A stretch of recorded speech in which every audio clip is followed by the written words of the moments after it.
Bonjour à tous nos auditeurs, bonjour Marc. Bonjour Ingrid et bonjour à toutes et à tous, et ravi de vous retrouver. Oui, merci de vous prêter plaisir. à ce jeu de questions-réponses. Oui, c'est formidable. Il y en a beaucoup, je dois vous dire. Oui, c'est vrai que pour tout vous dire, je suis très surpris, agréablement bien sûr, par l'écho que ça génère, ce nouveau partenariat, et c'est tant mieux bien entendu. On m'a accosté dans la rue la dernière pour dire bravo avec Agora, génial, donc voilà, je suis content que ça plaise, tant mieux, et voilà, c'est le début d'une belle collaboration. Si on vous a abordé, c'est une des 10 000 personnes qui se sont inscrites effectivement à ce sommet. Ouais, c'est génial. 10 000 personnes qui ont envoyé, on a déjà reçu 2500 questions là au moment où on enregistre, donc beaucoup. On ne va pas toutes les faire maintenant, je pense pas, ça va être compliqué. Ça dépend de vous, ça marche. Moi je veux bien, mais c'est compliqué. Peut-être que je peux commencer justement par vous donner un exemple de quelques-unes des questions qu'on a reçues, et après on va effectivement les synthétiser par thème, parce que 2500 ça fait beaucoup. Néanmoins, on a reçu effectivement des questions assez précises, on sent aussi monter une certaine inquiétude, on peut le dire, donc je vais vous en donner quelques exemples. On a par exemple une question de Roger qui demande si l'État peut se saisir de notre épargne qui représente le fruit d'une vie de travail. Pareil, une question autour de l'idée que l'État français puisse venir ou non piocher directement dans l'épargne dans un avenir très proche et immédiat. Voilà, on sent vraiment monter une inquiétude autour de ce thème-là. Beaucoup de questions aussi autour d'un possible blocage. On a une question de Tala qui dit qu'elle a peur de l'avenir et puis qui demande aussi, ainsi que beaucoup d'autres personnes comme Pierre et Thierry, si l'État pourrait venir bloquer légalement ou non l'épargne qu'on a placée sur une assurance vie. Ensuite, est-ce que l'État pourrait la saisir? Thierry qui demande aussi si l'État pourrait réduire les retraites de 20 à 30%, comme ce qu'on a vu en Grèce. Voilà, beaucoup de thèmes. Malheureusement, que vous traitez. bon, pour l'instant, je ne veux pas noircir le tableau, mais c'est vrai qu'il y a beaucoup de réponses par la positive. Enfin, on va voir, parce que moi, je ne connais pas du tout les questions, bien entendu, donc forcément, Exactement. Ça va être des réponses en direct. Vous n'avez rien vu absolument. Je n'ai rien vu, Marc je ne le sait dis. rien. Moi, j'aime bien, je préfère faire la spontanéité, c'est très important. Mais c'est vrai que cette inquiétude, elle est globale et elle monte. Et ce qui est encore plus fou, c'est que malheureusement, les pouvoirs publics nous disent mais non, ne vous inquiétez pas, tout va bien. Et ça inquiète encore plus. Exactement. Donc ce déni fait extrêmement peur aujourd'hui, et y compris moi, pour tout vous dire. On le ressent dans les questions, effectivement, ce que vous dites là, puisqu'il y a Denise, par exemple, qui demande si la classe moyenne pourrait disparaître, et des questions sur l'avenir, avec Samuel qui dit qu'il a 2 adolescents, 14-17 ans, est-ce qu'ils doivent rester en France ou en Europe? Voilà, donc beaucoup de questions à plus long terme, très court terme et très long terme aussi. Voilà, on voit que ça se répartit sur tous les horizons de temps. Alors, petite précision, vous n'allez pas nous donner des solutions concrètes d'investissement ou de protection, parce que ça, c'est l'objectif du sommet. En revanche, on est effectivement curieux de la vision que vous pouvez avoir sur toutes ces Mais vous aurez les réponses que demandées, c'est-à-dire effectivement dans le cadre du sommet. Ne vous inquiétez pas, vous aurez tout.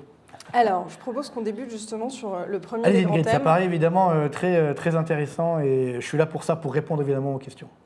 Le premier thème qui émerge général, c'est est-ce qu'on a déjà franchi le point de non-retour avec la France? Où est-ce qu'on en est? Est-ce que l'inquiétude elle est justifiée ou exagérée? Et peut-être un point de départ avec Yves qui dit mais comment est-ce qu'on en est arrivé en fait à une situation financière aussi dégradée, et est-ce qu'on peut encore s'en sortir malgré le niveau de la dette qu'on a atteint? C'est qui est catastrophique, effectivement. Regardez, ce matin, donc aujourd'hui où on enregistre, donc nous sommes le 25 juin. C'est pas grave. Mais donc vient de sortir la dette publique française. Vous voyez ce matin le chiffre incroyable. Donc on est à 3 536 milliards d'euros de dette publique. Et donc, ça n'effraie personne, c'est un chiffre tellement énorme, mais on a une augmentation de quasiment 1200 milliards d'euros depuis 2020. Et ce qui est complètement fou, c'est que malheureusement, cette dette publique a augmenté beaucoup plus que le PIB en valeur, c'est-à-dire la richesse qu'on crée en France. Il y a un écart de, tenez-vous bien, 575 milliards d'euros. C'est-à-dire entre l'augmentation de la dette et l'augmentation de la richesse qu'on crée, 575 milliards d'euros en moins. Ça veut dire qui ont disparu du circuit économique. C'est complètement fou. Vous voyez, donc, moi, ça fait effectivement 30 ans que je fais ce métier, et c'est sûr que j'ai alerté depuis des années, en fortiori ces dernières années, et malheureusement, on ne m'a pas écouté. Donc, c'est vrai que j'ai la conscience tranquille, mais j'ai beaucoup de peine. Donc, comment on est arrivé là? C'est très simple. Les pouvoirs publics, les dirigeants de la France, ont laissé faire. C'est ça qui est absolument, je dirais, irresponsable. Disons le mot, c'est irresponsable, c'est scandaleux. Sachant que, on se dit, c'est une fuite en avant. Encore aujourd'hui, il y a des économistes qui disent, non, mais c'est pas grave, tout va bien. Attendez. On est aujourd'hui, parce que là, c'est quand même des chiffres énormes. Le tout va bien quand même, on commence à avoir... Oui, on commence. On n'est plus au tout va bien. Là, bien entendu, on commence, mais ce que je veux dire, c'est que ça vient seulement d'arriver parce que justement, on atteint des chiffres énormes. Et surtout, le problème, il est très simple, c'est le coût de cette dette publique. L'année dernière, on vient d'avoir les chiffres de l'INSEE, hein, ça a coûté 65 milliards d'euros, juste de charges d'intérêt de la dette, ça va coûter 75 milliards d'euros cette année, vous vous rendez compte? Et bientôt 100 milliards d'euros sur une année. Même d'ici 2030, on sera à plus de 110 milliards. C'est un truc de fou. On ne se rend pas compte en fait. Non, mais là aujourd'hui, on parle de la canicule. C'est-à-dire, alors, on nous dit, par exemple, 7% des écoles en France sont climatisées, seulement 7%, contre 90% aux États-Unis ou au Japon. Il y a un problème. Pourquoi en France, on est à ce point-là, on est complètement déclassé, alors, ou dégradé, si vous voulez. C'est-à-dire qu'aujourd'hui, j'ai fait le calcul, si on veut équiper à peu près tous les hôpitaux, les EHPAD, etc., de clim, alors sachant que la clim, vous savez, c'est réversible. En hiver, c'est du chaud, en été, c'est du froid. Bon, bref, ça peut coûter, allez, entre 5 à 10 milliards d'euros, au maximum 10 milliards d'euros. La dépense publique, c'est 1730 milliards d'euros. Vous vous rendez compte, c'est 0,6%. Donc l'argent, il a, mais il est mal utilisé. Ouais, parce que c'est ça qui est dramatique, c'est qu'on a aujourd'hui cette dette publique qui augmente. Moi, je n'arrête pas de le dire, parce que des fois, on me dit, bon, la dette, pourquoi pas?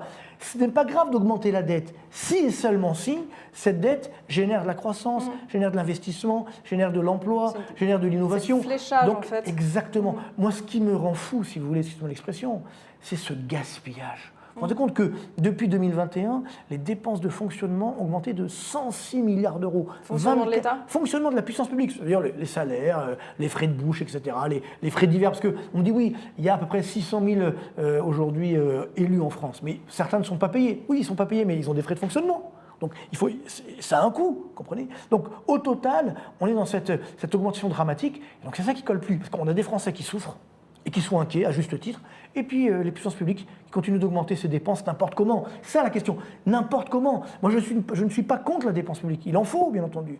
Je ne suis pas contre la dette, il en faut, mais une bonne dette. Et c'est comme le cholestérol, il y a la bonne et la moins bonne. Mais alors, là, cette dette, elle est complètement mauvaise. Quand on voit qu'il y a cet écart, quand même, 575 milliards d'euros d'écart entre la création de dette et la création de richesse, attendez, ça ne colle plus. Et sachant que, si on prend le cas allemand, par exemple, c'est l'inverse. La dette augmente moins que le PIB. Pourtant, les Allemands souffrent. Elle va augmenter un peu, la dette. Exactement, mais les Allemands souffrent. Mais le PIB augmente un peu plus que la dette. Donc là, ça passe. Donc nous, ça passe plus. Donc elle est là, cette inquiétude. Et comment en étant arrivé là, encore une fois, c'est parce que les dirigeants français, je le dis, ont fait n'importe quoi. Je veux dire, ils ne m'ont pas écouté, c'est vrai, mais il n'y a pas que moi. C'est ce que je veux dire. Et donc c'est ça qui est horrible aujourd'hui, c'est qu'on est dans cette fuite en avant permanente. Et donc, on ne sait pas, parce que là, on est bloqué jusqu'à 2027, hein, vu qu'il n'y a pas de majorité à l'Assemblée nationale. Donc, a priori, M. Macron ne veut pas démissionner. Donc, voilà. Et puis après, qu'est-ce qui va se passer? Alors ça, c'est une question que vous anticipez justement parce qu'il y a eu des questions là-dessus. Ah, oui, pourquoi n'a-t-on pas pris de bonnes décisions? Et puis, par extension, puisque là, vous nous avez donné un peu un élément de réponse avec les présidentielles, est-ce qu'on peut s'attendre à ce que des bonnes décisions, ou en tout cas des décisions, soient prises après les élections? Et une autre question aussi assez spécifique, un auditeur nous a demandé pourquoi les autres pays européens ne poussaient pas le gouvernement français à réagir. Et voilà, c'est ça qui est fou, c'est que vous vous rendez compte que depuis qu'on a créé la zone euro, donc 99, hein, la création de la zone euro, c'était 99. Bon, les billets, c'est arrivé en 2002, mais bon, bref. En 99, eh bien, pendant toutes ces années, donc on va dire 26 ans, parce qu'on s'arrête à 2025, la France n'a pas respecté ses engagements de déficit public pendant 21 années. Le numéro 2, c'est la Grèce, avec 17 années, vous voyez, qui n'ont pas respecté. Mais non, nous, on est vraiment loin devant. Puis là, les Grecs, maintenant, ils respectent, que nous, on ne respecte toujours pas, donc ça va continuer, 22, 23, bon, bref. Et donc, c'est vrai que normalement, c'est là où la zone euro ne marche plus. Nous, ne fonctionne plus. C'est-à-dire que, bien entendu, on a une situation où on devrait faire pression sur la France pour dire « mais arrêtez de faire vos bêtises ». Tous les pays aujourd'hui, tous les pays de la zone euro, même de l'Union européenne, ont réduit leur dette, ont réduit leur déficit. Tous. Même certains sont en excédent public, sauf nous. Donc il y a un petit problème quand même. C'est ce que je veux dire. Donc, quand on voit l'augmentation de la dette publique par rapport au PIB donc, depuis 2000, 56 points de hausse pour la France. Le numéro 2, c'est l'Espagne, 41 points de hausse. 56, c'est complètement fou. Oui, mais pourquoi alors, pourquoi on a un statut privilégié oui, c'est ça le problème, c'est qu'en fait, comme nous sommes la France, nous sommes le deuxième pays de la zone euro, derrière l'Allemagne, donc on se dit, si la France tombe, la zone euro tombe. C'est ça le problème, c'est que, encore dernièrement, j'avais une question, on me disait, oui, mais regardez, en Grèce, on a sauvé la Grèce. Oui, mais la Grèce, c'était 350 milliards d'euros de dette à l'époque, quand on a sauvé la Grèce. La France, c'est donc 3500 milliards. Il y a un zéro de plus, vous voyez, de l'autre côté. Donc, même le FMI ne pourra pas sauver la France. Donc, ça doit venir de nous. Le drame, c'est que, c'est votre question, c'est que quand je vois aujourd'hui les dirigeants, les candidats, la plupart sont déjà du passé, la plupart des candidats ont déjà eu le pouvoir ou étaient proches du pouvoir, ou alors ils sont là depuis des années et puis ils proposent des mesures qui n'ont aucun sens. Moi, J'en ai rencontré quelques-uns, pour tout vous dire, des candidats. Ils m'ont demandé, ils m'ont proposé d'aller les voir. Donc je dis oui, pourquoi pas. Et c'est vrai que je suis un petit peu déçu, quoi. Je ne suis pas sûr. Moi, je pense qu'il faut renverser la table. Je pense qu'il faut un grand soir. Un grand soir fiscal. La France aime bien les grands soirs. Ah, voilà. Mais parce qu'on est justement là. Tout à l'heure, c'était la question est-ce qu'on a touché le fond? Oui, mais ça fait longtemps qu'on a touché le fond. Mais sauf qu'on creuse. Ouais, donc tant qu'on peut creuser, on dit voilà, ça tient. Moi, on me dit mais regardez, vous exagérez. Regardez, les terrasses sont pleines, les trains sont pleins, les avions sont pleins. Bon, bref, attendez, ok, mais le problème c'est que malheureusement, pourquoi les terrasses sont pleines? Parce qu'il y a tellement de faillites, notamment de restaurants et d'hôtels, etc., que ceux qui restent, ils raflamisent. Mais surtout, c'est ça le drame. Il y avait une question sur la classe moyenne, c'est que, évidemment, la classe moyenne est en train de s'appauvrir. Donc il y a des personnes qui s'en sortent, tant mieux. Il y en a de moins en moins qui s'en sortent. Donc la classe moyenne est en train de s'appauvrir. C'est ça qui peut faire exploser, effectivement, la situation économique française. Donc c'est mon inquiétude, parce que moi, je viens de là. Je viens de cette classe moyenne d'en bas, on va dire. Je viens des CHLM d'Orly. Je suis né là-bas donc en 1970, et j'ai vécu jusqu'en à peu près 95, donc jusqu'à quasiment l'âge de 25 ans. Et moi, à l'époque, mon seul but, c'était de m'en sortir. Voyez. Or, aujourd'hui, quand on voit certains qui vous disent « Mais non, on n'a qu'à taxer les riches, on va taxer l'épargne, on va puiser dans l'épargne, donc tout ira bien ». Mais attendez, c'est quoi cette affaire? Non, mais moi, mon but à l'époque, c'était de m'en sortir, en travaillant. Aujourd'hui, regardez, il y a une canicule, on dit « Ah, on va déposer la grève contre la canicule ». Mais attendez, c'est quoi cette affaire? S'il y a une canicule, c'est pas à cause des entreprises. Alors, effectivement, on doit pouvoir équiper en clim, etc. Sauf que les mêmes qui disent au lieu de faire la grève, disaient « Ah non, mais disent encore même aujourd'hui, il ne faut pas de clim, parce que c'est pas écolo ». Mais il y a une schizophrénie dramatique. Est-ce qu'il n'y a pas aussi, dans cet enjeu de d'effacement de la classe moyenne, donc j'entends bien la question de l'état d'esprit ou du travail, mais aussi peut-être une question d'emploi, ou je veux dire de chômage ou d'inadéquation d'offres d'emploi par rapport à la population? Complètement, on en a déjà parlé d'ailleurs, mais c'est vrai qu'on est dans une situation aujourd'hui où c'est le drame, le chômage augmente, mais on a des pénuries de main-d'œuvre. C'est-à-dire qu'il y a des entreprises qui ont du boulot et il n'y a personne en face. Non pas que les gens ne veulent pas forcément ne pas travailler, certains c'est le cas parfois, parce que c'est vrai que l'INSEE a fait des études assez incroyables. On voit qu'entre le non-travail et le travail, il n'y a quasiment pas d'écart de revenus. Oui, parce qu'avec les aides, etc., même c'est pire que ça. Certains, par exemple, ne veulent pas passer cadre, ou c'est-à-dire augmenter leur salaire, parce que sinon ils ne seront pas dans la même tranche d'impôts, ils n'auront pas les mêmes aides, et donc ils vont gagner moins qu'avant. Leur salaire va augmenter, mais leur revenu va baisser. C'est quelque chose de fou. Donc il faut que ça s'arrête tout ça. On ne peut pas continuer comme ça. Le travail, c'est la santé, comme dit la chanson. N'oublions pas, mais ça on l'a oublié, parce que c'est vrai que depuis les 35 heures, le corona, etc., parce que c'était un truc de fou, si vous voulez. Moi je pensais que c'est un test grandeur nature, on a enfermé les gens chez eux, on leur dit voilà, on vous donne 1 500 € par mois, débrouillez-vous. C'est un peu ça, bon j'exagère, mais donc c'est très dangereux cette affaire. C'est-à-dire que c'est quoi la vie si on est coincé chez soi et même si on touche quelque chose? Non, c'est pas ça la vie. La vie, c'est le dynamisme, c'est effectivement aussi la prise de risque. Voilà, sinon, ce qu'on nous propose, justement, c'est très dangereux. Sachant que, aujourd'hui, mais disons-le, la plupart des pays dans le monde, justement, augmentent la quantité de travail. C'est ce que je veux dire. Et surtout la productivité. Ce qui est malheureusement pas notre cas. Alors, nous, en France, le problème, c'est que dans le secteur privé, évidemment, là, la productivité augmente, le travail augmente quand même malgré tout, mais comme on est bloqué à cause du secteur public, justement, où là, ça n'arrête pas de baisser, évidemment, il n'y a pas de productivité, la moyenne nationale fait que ça baisse. Parce qu'évidemment, comme on a à peu près la moitié, enfin même 57% de notre PIB, c'est de la dépense publique, vous comprenez que les chiffres sont faux. C'est-à-dire que quand on regarde le niveau national, en fait, c'est tronqué parce que dans le secteur privé, on est plus compétitif qu'en Allemagne ou aux États-Unis. Mais oui, comme le secteur public, un peu le discours inverse, effectivement. Oui, comme le secteur public fausse justement les statistiques, parce que justement, c'est ce qui limite notre travail, c'est ce qui limite également notre engagement, notre productivité. Voilà, donc il faut de la dépense publique. Mais quand on voit que c'est mal utilisé, qu'il y a des gaspillages, et que parallèlement, on a des services publics qui se dégradent au jour le jour, ça ne peut plus continuer. Enfin, c'est cette inquiétude qui est là, parce qu'on est tous prêts à payer des impôts. C'est normal de payer des impôts, mais on veut que ça marche. Vous voyez, quand cette dette publique augmente, ce qu'on ne dit pas assez, la dette publique qui augmente, c'est des impôts futurs. Parce qu'il faut la financer, cette dette.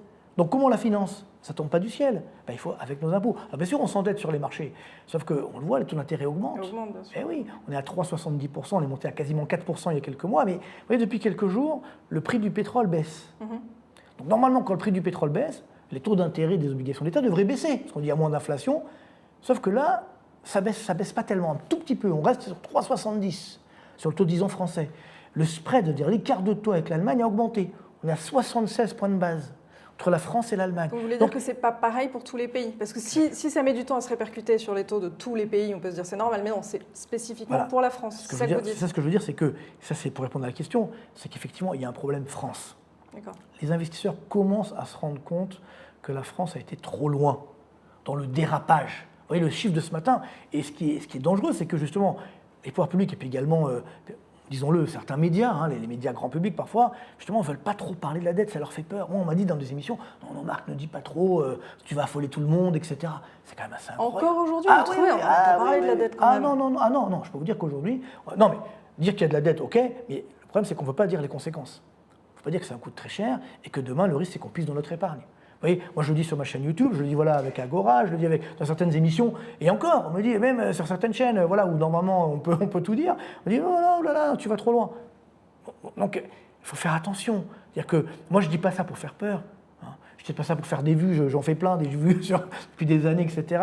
Voilà, j'ai pas besoin de ça. Je dis ça pour alerter. Je pense que la mission de l'économiste, vous savez, l'économiste il a 3 rôles. Il a le rôle déjà d'expliquer ce qui se passe, le rôle de prévision, et le rôle, ce qu'on appelle le rôle normatif, c'est-à-dire conseiller. Qu'est-ce qu'il faut faire? Moi, aujourd'hui, j'ai 30 ans de métier, ma carrière elle est derrière moi, entre guillemets. Je pense qu'on encore travaille pas mal d'années. Moi, je prendrai peut-être jamais ma retraite d'ailleurs. Mais ce que je dis par là, c'est que non, mais j'ai de la peine de voir tous ces Français qui souffrent. Ça m'arrive tous les jours, pas que sur Agora, ou dans la rue, des Français m'interpellent. Vous pensez qu'effectivement notre épargne elle est en danger? Évidemment qu'elle est en danger.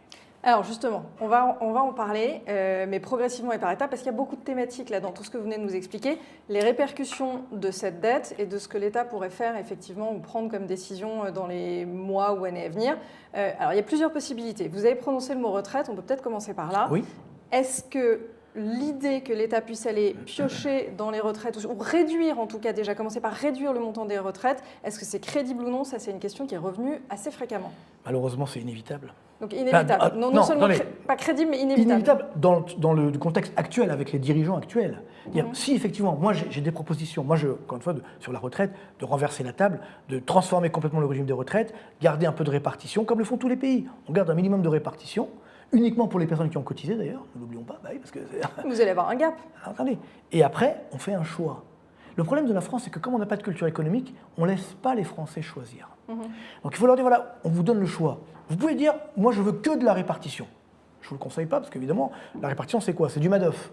C'est le système actuel. Voilà, c'est-à-dire, en fait, vous cotisez pas pour votre retraite, pour payer les actuels retraités, en espérant que quand vous serez vous à la retraite, il y aura assez d'actifs pour financer votre retraite. Et on sait très bien que ce ne sera pas le cas. Mais bon, donc vous avez ce minimum de retraite donc, par répartition. Très bien, parce qu'on ne peut pas du jour au lendemain tout arrêter, parce qu'il y a des gens qui ont cotisé toute leur vie, il faut les payer, bien entendu. Mais de l'autre côté, il faut adjoindre un système par capitalisation. Justement, vous allez permettre à des Français justement de se dire je vais gérer moi-même ma retraite. Ouais, c'est responsabilisant, comme on dit. Et là, vous développez également la culture des Français. Alors, on me dit oui, mais attention, s'il y a un krach boursier. Très honnêtement, même s'il y a un krach boursier, quand vous investissez sur 40 ans en bourse, alors je ne dis pas qu'il faut prendre des risques, etc., mais vous prenez ça peut être des ETF, ce que vous voulez. Vous pouvez faire prendre un PER, je veux dire, aujourd'hui, il y a des systèmes qui existent, ça sécurise progressivement la retraite. Vous prenez même des actions, mais sécurisées, c'est-à-dire avec ce qu'on appelle des stop-loss pour réduire les pertes, etc. Sur 40 ans, vous êtes sûr de gagner.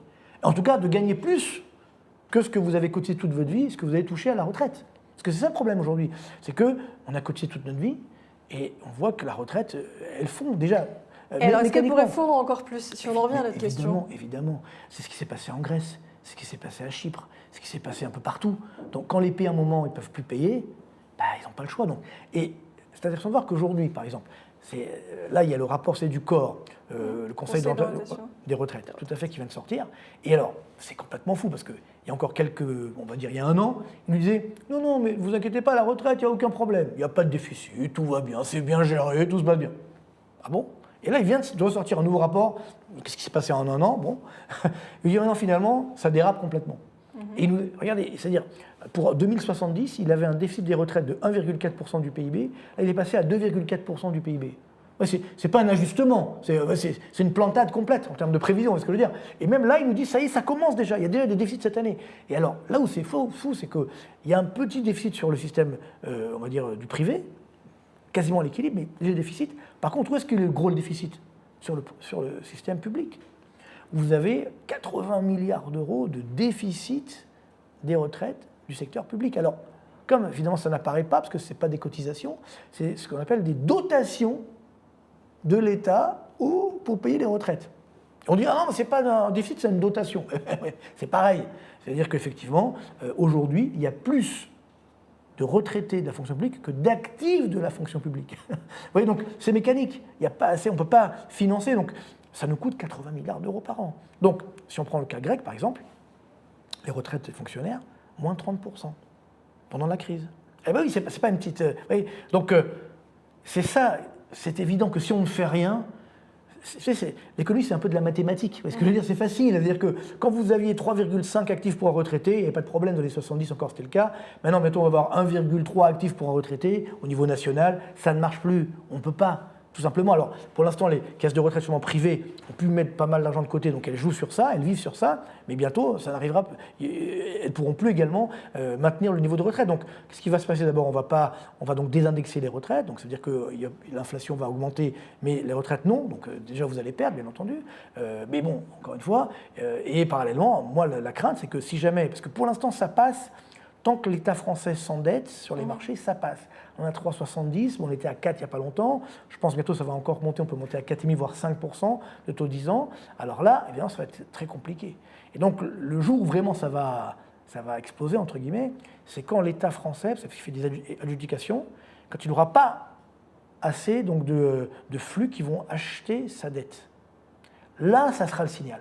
D'accord. On a un blocage du système sur lequel on vit en fait. Ben oui. Donc là, à ce moment-là, on dit oula, parce qu'après, c'est l'effet boule de neige. Parce que là, jusqu'à présent, ça passe. Donc on a tiré sur la corde et elle tient sur un fil. Donc tant que le fil tient, ça passe. Le jour où le fil va casser, alors là, évidemment, tout le monde va se jeter sur la France. Les agences de notation qui aujourd'hui ne veulent pas dégrader pour X raisons par connivence, hein, disons-le, là, elles seront obligées de le faire. Et donc, ça va aggraver la hausse des taux d'intérêt. Rappelez-vous, le taux d'intérêt à 10 ans grec, pendant la crise grecque, 38%. Parce que je veux dire, le taux de 2 ans, il est monté à 200%, le taux de 2 ans, tellement ça n'était pas crédible. Bon, je ne dis pas que ça va arriver en France, mais vous voyez, quand Tsipras, par exemple, donc le Mélenchon grec est passé en Grèce, donc aux élections, le taux d'intérêt à 10 ans est passé à 20%, alors qu'on avait déjà aidé la Grèce. On l'avait déjà soutenu, et donc l'extrême gauche est passé 20% de taux d'intérêt à 10 ans. Ouais, donc, faire attention, moi, quand aujourd'hui je vois des Français, notamment des jeunes, qui me disent « Ouais, non, mais c'est bon, on va tout casser, on va prendre l'argent dans l'épargne. » Non, ça va exploser, ces tentatives, on l'a fait. Donc faire très attention. Et derrière, évidemment, que la retraite sera affectée, c'est inévitable. On va prendre l'argent dans l'épargne. Je voudrais qu'on s'arrête là quelques minutes parce qu'effectivement, il y a aussi évidemment eu énormément de questions sur ce sujet et sur plusieurs points. Donc, est-ce que l'État pourrait, ça c'est une première question, bloquer les comptes bancaires ou limiter les retraits ? Ça c'est vraiment les comptes bancaires. Et est-ce que l'État pourrait aussi aller piocher sur nos placements, assurance vie ou autre typologie d'épargne ? Voilà, en gros, les questions vraiment c'est que pourrait faire l'État, jusqu'où il pourrait aller, est-ce qu'il pourrait venir bloquer ou piocher chez nous ? Alors déjà, malheureusement, l'État peut tout faire. On l'a vu pendant le Covid, si vous voulez. C'est-à-dire on est passé en quelques semaines, quelques jours, dans une véritable dictature. Parce qu'on ne se rend pas compte, quand pour aller prendre un... Non mais... Oui, mais les causes étaient différentes. Ah non, c'est pareil. C'est-à-dire que, parce que bon, finalement, on ne va pas refaire l'histoire, mais ce que je veux dire, c'est qu'il faut bien prendre conscience que même sur l'épargne, tout est possible. Il y a eu des précédents. En Italie, par exemple. Mais pas en France. Pour l'instant, parce que je l'évoquais tout à l'heure, pour l'instant, la France, elle tient, malgré tout, justement, comme c'est la deuxième puissance de la zone euro, de l'Union européenne, on dit, finalement, ça tient. On est également une puissance nucléaire, etc. Donc on dit, bon, ça tient. Le problème, c'est jusqu'à quand ? Et avec cette explosion de la dette publique, et donc surtout de la charge d'intérêt de la dette, parce qu'il faut les trouver, les 100 milliards d'euros par an, juste pour payer les intérêts de la dette. Vous vous rendez compte, 100 milliards d'euros, ce qu'on fait avec 100 milliards, c'est énorme. Non, non, là c'est juste pour payer les intérêts. Donc c'est de l'argent jeté par les fenêtres. Donc, encore une fois, on est prêt à prêter à la France, quand c'est pour l'investissement, l'innovation, même voire le social, quand c'est juste pour payer les intérêts de la dette. C'est comme ça que ça a explosé en Grèce. C'est qu'en fait, il n'y avait plus assez d'argent pour financer les intérêts de la dette. Ce n'était pas la dette, parce que le capital, on ne le rembourse pas. Hein. On renouvelle la dette, justement, mais pas le capital. Donc il reste, mais juste les intérêts. Et à l'époque, quand est-ce que ça a explosé en 2010, il manquait que 10 milliards d'euros. Ça paraît rien aujourd'hui, effectivement. Vous voyez, pour la Grèce, 10 milliards, bon, c'était beaucoup plus. Donc là, 100 milliards pour de charges d'intérêt de la dette. C'est dramatique. Donc évidemment, c'est là où ça peut faire mal. Et à ce moment-là, l'État va nous dire, il va nous culpabiliser. Quand pendant le Covid, alors c'est pas bien ce que vous faites, il faut vous mettre le masque, il faut vous vacciner. Ouais.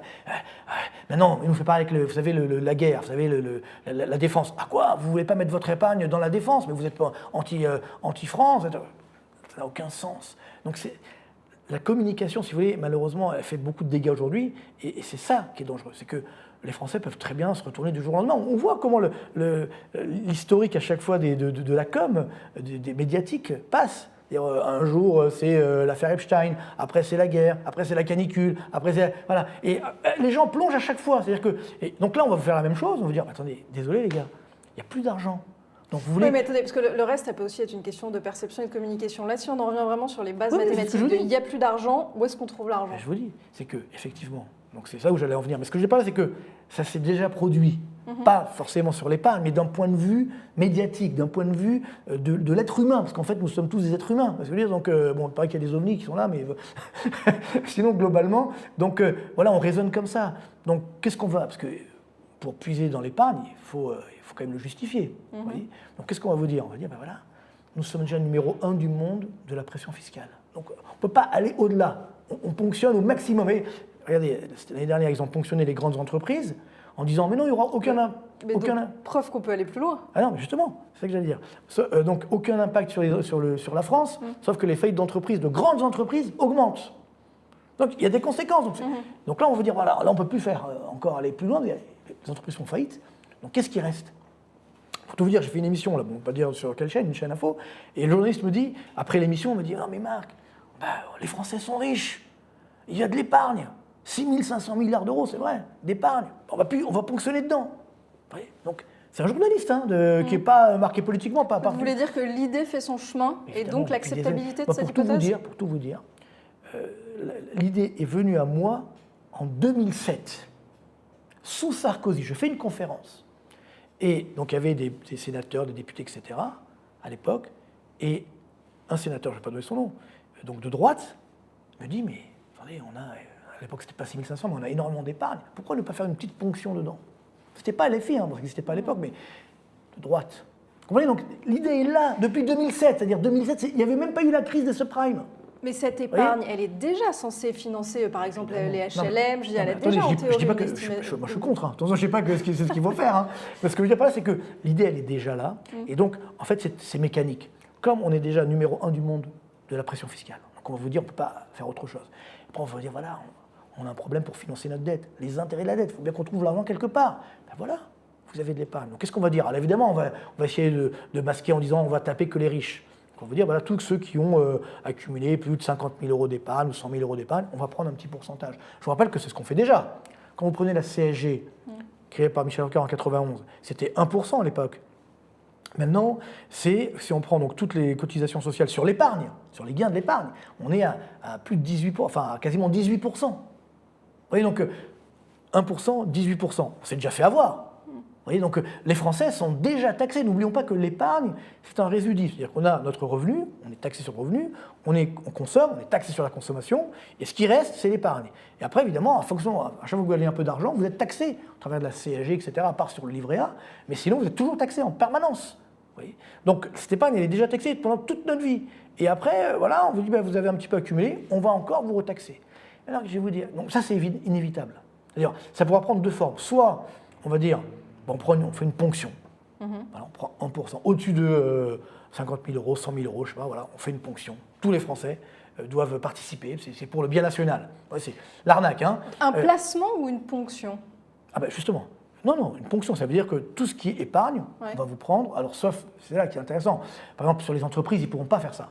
Donc, par exemple, c'est pas on a intérêt à laisser notre argent dans nos entreprises, à la rigueur, pour ceux qui sont chefs d'entreprise. Là, ça sera compliqué de taxer le cash des entreprises, parce que là, bon, ça peut arriver, mais ça sera un peu plus compliqué. Non, c'est vraiment, effectivement, les placements. Et donc, à ce moment-là, ça peut être donc deux formes. Soit une hausse des impôts, de la CSG, ou un nouvel impôt exceptionnel, ou une ponction directe. Alors, c'est encore pire, parce que là, ça se fait généralement dans le week-end, parce qu'on ne peut rien faire. Et puis, le lundi matin, là, justement, on ne peut pas aller retirer son argent dans les banques. On dit, pendant 2-3 jours, c'est bloqué. Et puis après, voilà, donc là, il y aura un mouvement de panique, etc. Non, mais ça, c'est la Grèce. Mais vous ne pensez pas qu'on peut se coucher un vendredi soir et se réveiller un lundi matin et dans le week-end... En France, vous voulez dire, en France, ça prend un peu de temps à passer ces décisions-là, non? Pas du tout. Mais, non, mais justement, Comment c'est arrivé en Grèce, ou à Chypre, ou même en Italie, dans les années 80, 90? Parce que justement, c'est un moment où il n'y a plus les moyens. Donc il faut envoyer un signal aux investisseurs de continuer à nous prêter de l'argent. Donc là, quel est aujourd'hui, quand je discute avec des investisseurs, par exemple américains, je leur dis toujours, je les titille un petit peu, je leur dis, mais pourquoi vous achetez encore de notre dette publique, vous êtes trop gentils, etc. Bref. Qu'est-ce qu'ils nous disent? Ils nous disent, mais vous êtes les champions des impôts. Ça veut dire que, quoi qu'il arrive, l'État il va s'arranger pour encore augmenter les impôts. Voilà. C'est ça qui est dangereux. Donc c'est ça qui, aujourd'hui, marque effectivement les esprits. Alors bon, je rassure quand même, on ne va pas piquer toute notre épargne. Je pense pas. Là, je ne pense pas qu'on ira jusque-là, ça serait une révolution. Mais par contre, voilà, il peut y avoir...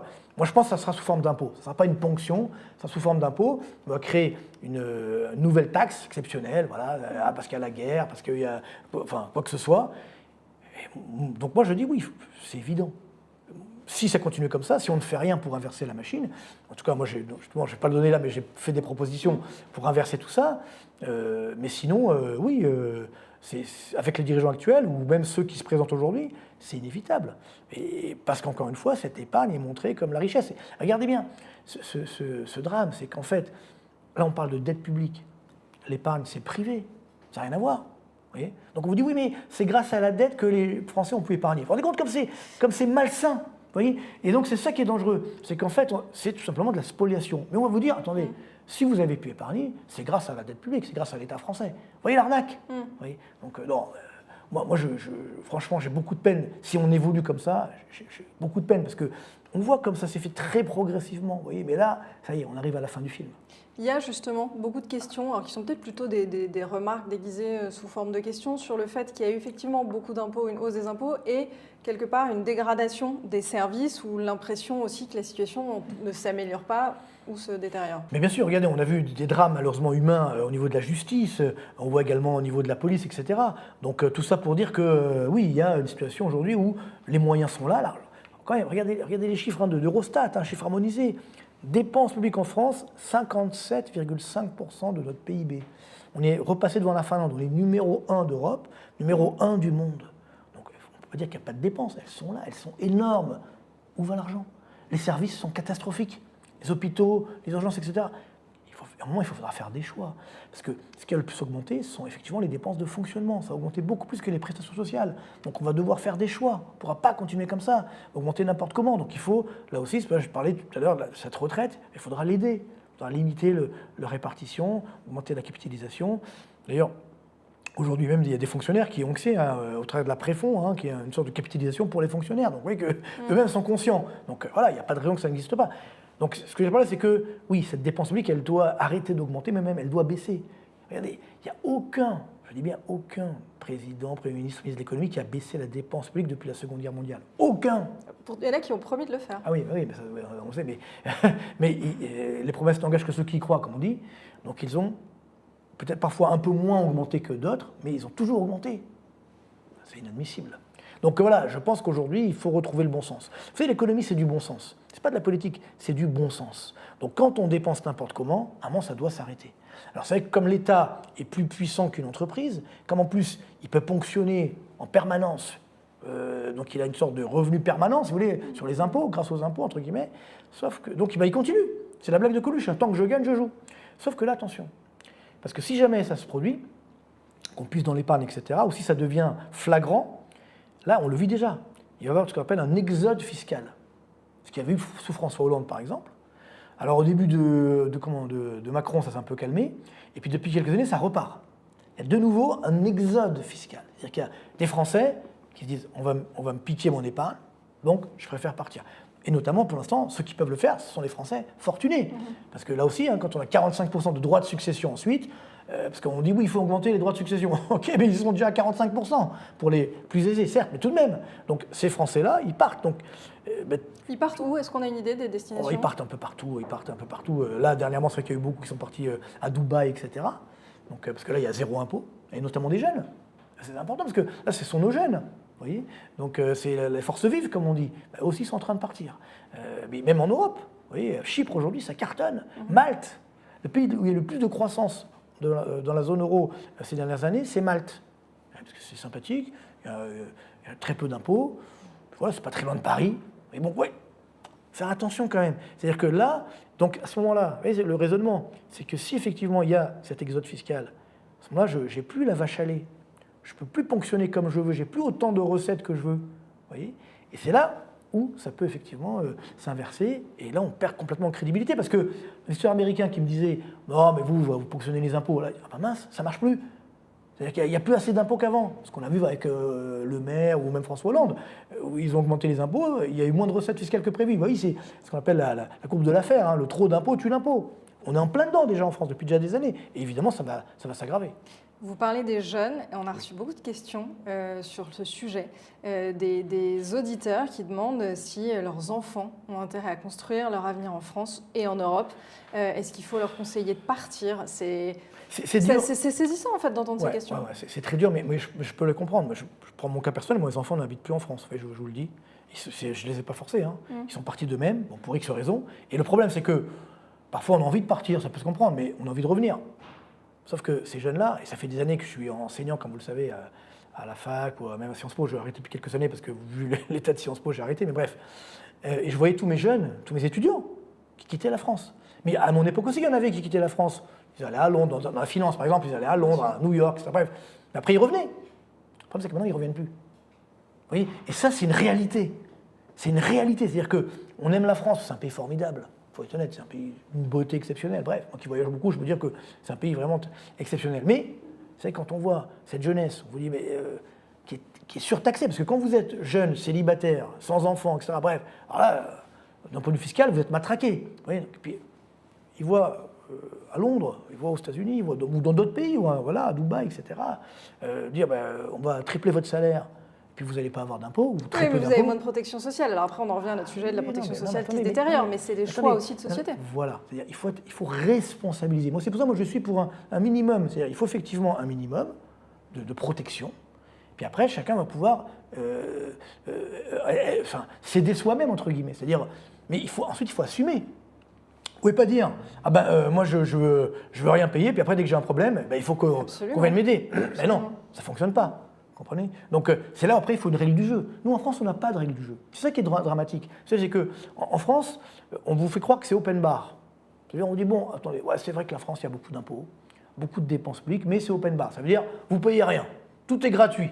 La santé, l'école, les formations, donc tout va bien dans le meilleur nom, de la retraite, tout est pris en charge.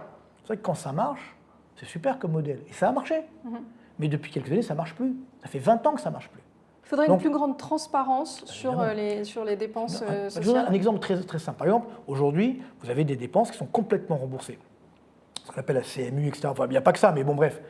OK, mais au moins dire à la personne qui ne paye pas, parce qu'il vient voir le médecin, j'ai des amis médecins qui me racontent, et alors des fois, il leur dit, il faut payer tant. Ah non, mais moi, j'ai CMU, je ne paye pas. Bon, bref. Je vise personne, bien entendu. Ce que je dis par là, c'est que, OK, vous ne payez pas, mais par contre, on va vous dire combien ça coûte. Votre médicament, vous ne le payez pas, mais on va vous dire combien ça coûte. Oui, déjà, d'un point de vue pédagogique, ça fait déjà, peut-être pas exagéré. Vous voyez, tous les pays l'ont fait sur les médicaments. On donne alors après, il y a le lobby pharmaceutique qui peut bloquer, mais on sait très bien que des boîtes de médicaments, des fois, sur des traitements, il y en a un ou deux médicaments qui ne seront pas utilisés. Donc on peut donner au nombre de comprimés qui doivent être utilisés. Vous voyez, bon, il faut optimiser tout ça, vous voyez ce que je veux dire? Mais il faut une transparence, bien entendu, c'est indispensable. Pareil sur la retraite, on cotise, on ne sait pas combien on va toucher, c'est pas normal. Et donc, quand vous avez votre retraite par capitalisation, vous devez vous-même la gérer. Donc là, vous savez combien vous avez, plus ou moins. Mais surtout, c'est votre responsabilité. Et tout ça, on en revient sur la base. C'est que justement, dans le dossier qu'auront les auditeurs, j'ai fait les mesures pour sauver la France. Et l'une des mesures, c'est le développement de la culture économique. Que comme on n'a pas de culture économique, on ne comprend pas tout ça. Puis, voilà, là, ces chiffres, là, je ne comprends rien, etc. L'autre jour, c'est une émission sur une chaîne info, je n'ai pas donné le nom. Il y avait une journaliste à côté de moi. Donc, c'est vrai que c'est une journaliste politique, mais ça concernait l'économie. Qu'est-ce qu'elle me dit avant l'émission? Alors qu'elle avait parlé d'économie, donc, pour parler du budget, etc. Elle me dit, je ne comprends rien à l'économie. Ça, je n'ai jamais rien compris à l'économie. C'est un truc de fou, quand même. Et journaliste sur une grande chaîne info. Vous voyez, donc il faut que ça change. Donc il faut développer la culture économique. Quand on voit les livres du lycée, par exemple, d'économie, c'est de la propagande. Faut appeler un chat, c'est de la propagande. Anti-capitaliste, entre guillemets. C'est-à-dire, en gros, voilà, l'entreprise, elle exploite l'homme par l'homme, etc. Bon, c'est du marxisme, quoi, pour être faire simple. Ça existe parfois. Je ne sais pas si c'est du marxisme. En tout cas, il n'y a pas suffisamment peut-être de cours, quoi qu'il en soit, suffisamment tôt, suffisamment pour tout le monde. J'en ai un autre exemple. Par exemple, les médecins. Je conseille certains, parce que je fais des conférences parfois, ils me disent, nous, par exemple, bon, ils sont très intelligents, les médecins, ils ont fait des études en médecine, bref, ils n'ont aucun cours d'économie. Donc après, ils ont... Il y a un problème. Bah oui, parce qu'après, ils ont les dentistes, les pharmaciens, etc. Après, ils ont leur boîte. Mais il y a une partie économique, une partie gestion, et donc ils ne savent pas. Vous comprenez? Donc voilà, il faut aujourd'hui développer cette culture économique pour arrêter de se faire avoir. Et je pense que, parce qu'aujourd'hui, disons-le, pourquoi aussi une des réponses tout à l'heure, c'est pourquoi les dirigeants français ils ont laissé faire? Parce que de toute façon, les Français ne comprennent rien à l'économie, eux-mêmes ne comprennent pas souvent, donc on va continuer. Vous voyez? Et puis comme on ne nous dit rien, ben on continue comme ça. C'est désabusé un peu cette vision. Mais c'est vrai, non, mais si les Français comprennent, non justement, si les Français comprennent, eh ben ces dirigeants-là, ils ne pourront plus faire n'importe quoi. Ils ne pourront plus dire ces idées complètement folles qu'on entend parfois sur les médias. Voilà, dernièrement, pareil, quelqu'un me dit, oui, je ne sais pas quoi, 5% des Français qui détiennent 55% du PIB ou un truc comme ça. Mais n'importe quoi. Le PIB, c'est un flux de revenus. Le patrimoine, c'est un stock de patrimoine. On ne peut pas comparer. Vous voyez, donc, ils détiennent le PIB. Ça ne se détient pas, le PIB. C'est un revenu. Vous comprenez? Donc, mais ouais, ils ne comprennent rien. Et ça passe. Ça passe. Alors, bon, donc c'est moi, des fois, je m'énerve un peu sur les plateaux télé. Alors, des fois, ils le prennent mal, les gens. Mais il y a certains qui ne veulent même plus débattre avec moi parce qu'ils ont peur. Tant mieux. Mais voilà, il faut dire effectivement les choses. Mais ce qui est fou, moi, ce qui me fatigue pour tout vous dire, c'est quand vous dites les choses. Quand vous dites que la vérité, on vous dit « Ah, vous êtes complotiste, ah, vous êtes extrémiste, ah, vous êtes ci, vous êtes là ». Pour ça, moi, à chaque fois, eh bien, sur ma chaîne YouTube, ici également, je montre les sources. Tous les chiffres que je vous donne sont des chiffres officiels. Je n'ai pas inventé ça. C'est les chiffres de l'INSEE, de la Banque de France, etc., d'Eurostat. Donc c'est important, c'est une réalité. Donc quand on ministre de l'économie m'a traité de prophète de malheur, non, moi je suis très optimiste, moi je suis de nature optimiste. Mais il faut aussi être réaliste. Donc vous voyez, le simple fait de dire la vérité, j'y suis pour rien. Le PIB français, il a baissé au premier trimestre, hors stock, il a fait moins 1,1 de baisse. On n'avait jamais vu ça, sauf pendant la mai 68 et pendant le Covid. Donc c'est pas moi qui l'ai dit, c'est l'INSEE. Le fait de dire ça, vous êtes un prophète de malheur. Il faut arrêter. Donc c'est là où les Français n'en peuvent plus. C'est que ce déni de réalité, il devient insupportable. Et c'est même du mépris. Vous voyez? Donc c'est là où les Français n'en peuvent plus. Et moi, je suis surpris de toutes ces questions. Je suis peut-être trop surpris, mais des fois, je vois effectivement des personnes qui étaient aux antipodes de ce que j'évoque là, et qui me disent « Ouais, j'ai vendu ma boîte, mais je sens que je ne pourrais pas... mon épargne n'est pas protégée. » Vous voyez, donc il y a une prise de conscience. Ça commence à arriver. Donc c'est vrai qu'on a fait le boulot, que ce soit Philippe, avec ici Philippe Béchat sur Agora notamment. Moi aussi je le fais depuis quelques années, mais et ça doit continuer. Mais ce qui est fou, c'est que le simple fait de dire la vérité, c'est mal perçu aujourd'hui. Peut-être une dernière question pour conclure. Quelle est un peu justement votre vision de l'avenir ou le scénario qui vous semblerait probable ou pas probable, et notamment par rapport à un défaut de la France sur sa dette et à des répercussions possibles du type de celles qu'on a évoquées évidemment tout au long de cet entretien? Moi, je vais vous dire, j'ai toujours espéré. C'est-à-dire, j'avais dit notamment, je raconte pas tout parce que peut-être la vidéo, dans une vidéo, j'ai raconté que j'ai dit à un président de la France, je lui dis, vous savez, soit la France, on la réformera, c'est inévitable, on la modernisera. Mais il y a deux façons de le faire, soit dans la douceur, soit dans la douleur. On aurait pu le faire dans la douceur, parce que ça fait encore une fois 20 ans qu'on aurait pu faire ces réformes, même un peu plus de 20 ans. Malheureusement, on ne l'a pas fait. On a préféré justement la paix sociale, entre guillemets, quoique quand on voit ce qui se passe dans les rues, ce n'est pas forcément la paix sociale. Donc maintenant, c'est trop tard. Je pense que ça va se faire dans la douleur. Je suis désolé de le dire. Parce que, comme ces dirigeants-là ne comprennent pas, et quand je vois aujourd'hui des journalistes qui me disent « Non, mais c'est pas grave, on va puiser dans l'épargne ». Mais non, d'où ça sort ça? Comment on va... L'épargne, c'est privé. Donc, vous voyez que des gens, entre guillemets, normalement qui sont impartiaux, nous sortent des bêtises pareilles, c'est qu'il y a un vrai danger. C'est que c'est déjà dans les tuyaux. Vous voyez. Donc, j'espère qu'on va éviter ça, bien entendu. Et pour ce faire, il faut un grand soir. un grand soir fiscal, un grand soir de la dépense publique, un grand soir des retraites. Vous voyez, voilà, mettre tout à plat, un grand soir des salaires également, ça aussi, c'est pas normal. Les charges qui pèsent sur les salaires, il faut repenser tout ça. Vous voyez, donc les mesures existent, donc je veux garder quand même l'espoir. Mais je pense que, vu l'état de délabrement de la classe politique française, disons le mot, hein, et également de beaucoup de Français, qui malheureusement ne sont pas du tout aguerris à ce qui est en train de se passer aujourd'hui, eh bien, je pense qu'une fois qu'on aura vraiment touché le fond de la piscine et que là, on ne pourra pas creuser, on ne pourra plus creuser, il n'y aura même plus de pelle. Donc là, on prendra les bonnes mesures, ça sera un peu douloureux. Peut-être pas pour tout le monde, ça dépend, mais regardez ce qui s'est passé en Argentine. Ça, c'est incroyable ce qui s'est passé en Argentine. C'est-à-dire que quand Milei a été élu, il y avait une centaine d'économistes qui ont fait une chronique dans les grands journaux du monde. Donc il y avait notamment le fameux Piketty pour les Français, hein, qui disait oh, si Milei est élu en Argentine, l'Argentine va s'effondrer, ce sera une catastrophe, la pauvreté va augmenter, etc. En fait, c'est exactement l'inverse qui s'est produit. L'inflation a baissé, la croissance a redémarré, ils ont un excédent public, la pauvreté a baissé. Il y a même l'UNICEF qui a félicité Milei parce que le nombre d'enfants pauvres en Argentine a baissé.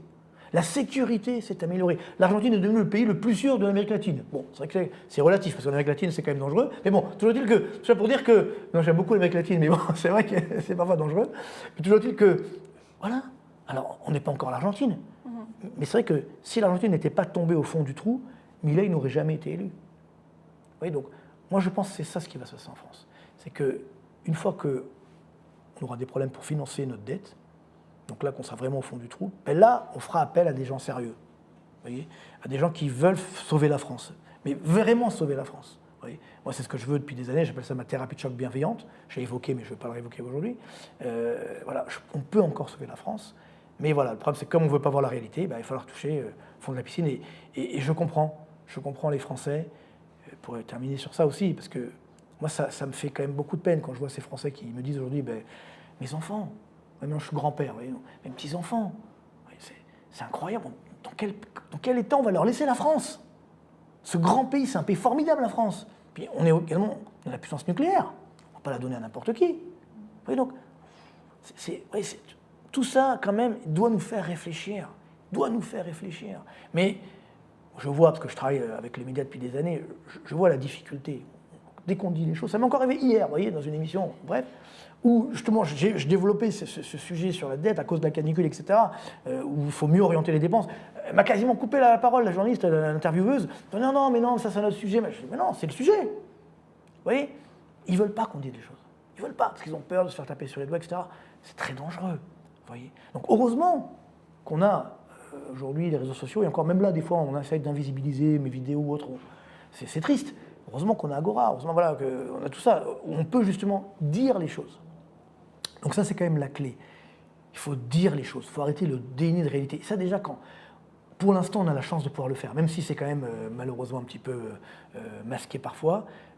Et donc, c'est comme ça qu'on va sauver la France, en disant la vérité. Parce qu'il n'y a pas de vraie liberté sans vérité. Voilà, je pense que c'est ça la conclusion que je voulais vous donner. Ben, merci beaucoup, Marc. Justement, avec plaisir, merci à vous. Prêté à ce jeu de questions-réponses. Avec plaisir. Et un matin, il a simplement voulu retirer la pension de sa femme, donc à la banque, au guichet, 120 €. Donc il est allé à une première banque pour retirer l'argent, pas possible. Deuxième banque, pareil. Puis, troisième banque, toujours pas. Donc à la quatrième banque, là, on lui annonce clairement qu'il est impossible de retirer son argent. Donc cet homme, évidemment, s'effondre sur le trottoir en larmes, et c'est là, on va voir, on a pris une photo, donc voilà, qui apparaît à l'écran, qui a fait le tour du monde. Voilà, c'est ça qui est horrible. Alors, bien sûr, j'espère que ça ne va pas nous arriver, mais vous savez ce qu'il a dit juste après, Ingrid? C'est incroyable. Il n'a pas pleuré sur son propre sort. Il a simplement dit « Je ne supporte pas de voir mon pays dans cet état ». Pour vous remercier de votre fidélité, vous pouvez télécharger gratuitement notre rapport spécial qui contient nos solutions pour préserver votre épargne face à la faillite économique de la France, laquelle met en danger votre épargne. Il vous suffit de cliquer sur le lien en description pour l'obtenir gratuitement. Merci et à bientôt.